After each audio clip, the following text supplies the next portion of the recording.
আসসালামু আলাইকুম, সবাই কেমন আছেন? আজকে আপনাদের সামনে একটা ছোট্ট হাদিস ও আল্লাহ তাআলার বাণী পৌঁছে দেব। আল্লাহ তাআলা বলছেন, মানুষের হৃদয়ে ভালোবাসার মাধ্যম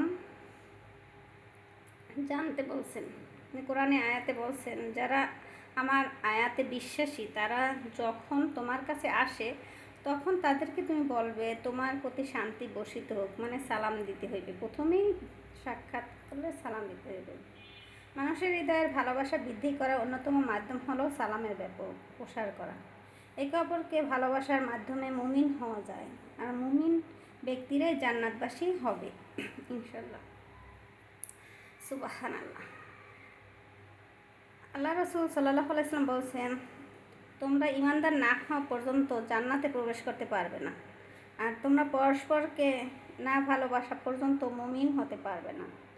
আমি কি তোমাদের এমন কিছু শিখিয়ে দিব না যা করলে তোমরা পরস্পরকে ভালোবাসবে?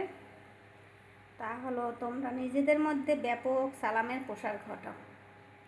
প্রিয় ভাই বোনেরা, আসেন এবার আর একটু রান্নার আলোচনা করি। আমি সিম, আলু এবং তেলাপিয়া মাছ দিয়ে রান্না করব। দেখি আমার মতন কী কী রান্না করেন কমেন্টে জানাবেন।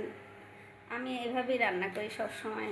সিম প্রথমে পেঁয়াজ একটু নরম করে ভেজে আলুটা তেলে ভাজছি, কারণ তরকারি অনেকে শুনি নষ্ট হয়ে যায়। এই কারণে আমি আগে সবসময় আলুটা ভাজি। আমি অবশ্য সব তরকারি ভাজা নেই, তারপর রান্না করি, শুধু সিম বাদ দিয়া। সিম আলুটা ভালো কষাইতে হইবে ভালো করে, যতক্ষণ না তেল ছাড়ে। দেখেন অনেকটা কষানো হয়ে গেছে, আরও কষানো লাগবে, কারণ তেলটা কম ছাড়ছে। যদি দেখাই যায় যে তেলটা আস্তে আস্তে আস্তে আস্তে ছাড়তেছে। তার মধ্যে বলি যে আমরা সবাইকে দেখা হইলে সালাম দেব, হাসি মুখে কথা বলবো, একটা সুন্নত, সবচেয়ে উত্তম কাজ। আমরা একজন মুসলমান দেখে আর একজন মুসলমানকে সালাম দেব, তার জন্য কল্যাণ কামনা করব। আমার ভিডিও যদি আপনাদের কাছে ভালো লাগে, লাইক কমেন্ট শেয়ার করে পাশে থাকবেন।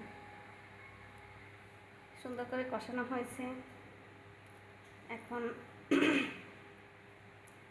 আমার কড়াইটা বারবার নড়ে যায়, যে পানি দিছি, পানি দিয়ে যে এখন একটু বলক করা পর্যন্ত চেষ্টা করব, যে ইনশাল্লাহ যাতে তার মাছটা কাঁচা কাঁচা না রাখে।